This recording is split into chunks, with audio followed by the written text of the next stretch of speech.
Yes, bro. Today I'm talking about cash flow. Bro, do you know what's the cash flow?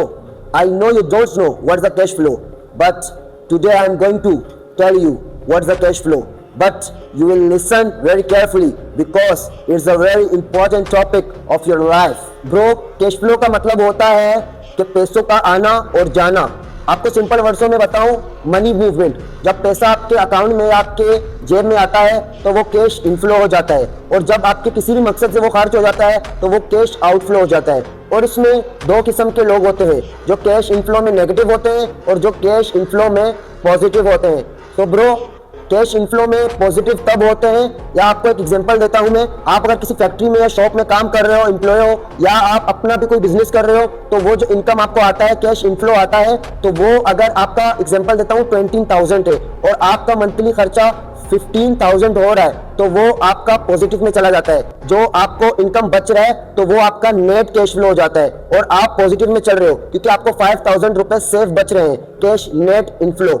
और bro, अगर आपको monthly 20,000 मिल रहे हैं और आपका मंथली खर्चा 19,000 या 20,000 है, तो वो आपका नेगेटिव कैश फ्लो हो जाता है, क्योंकि उसमें आपको नेट इनफ्लो कुछ भी नहीं बच रहा।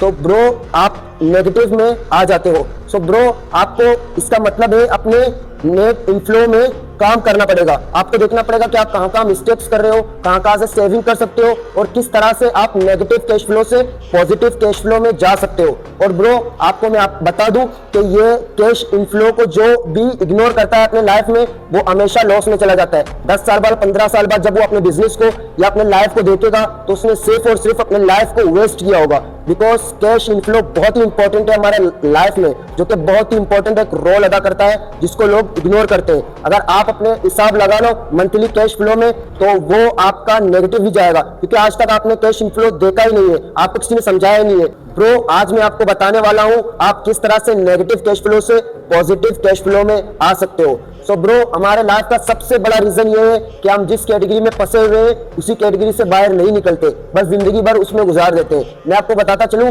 कि पूरी दुनिया में लोग 4 कैटेगरी में डिस्ट्रीब्यूट हो चुके हैं, जिसमें सबसे पहला आता है एम्प्लॉय, जो कि आप किसी कंपनी में, फैक्ट्री में काम कर रहे हो, या किसी शॉप में एम्प्लॉय हो, जो कि जिसका नाम होता है आप नौकरी कर रहे हो, जो कि नौकर हो, किसी के पाबंद हो, इतने बजे उठना है, इतने बजे जाना है। और सेकंड नंबर पे आता है एस एम्प्लॉयमेंट, जिसको सेल्फ एम्प्लॉयमेंट कहते हैं। जैसे कि आपने अपना कोई शॉप्स वगैरह ओपन कर लिया, तो आप सेल्फ एम्प्लॉयमेंट के कैटेगरी में आते हो।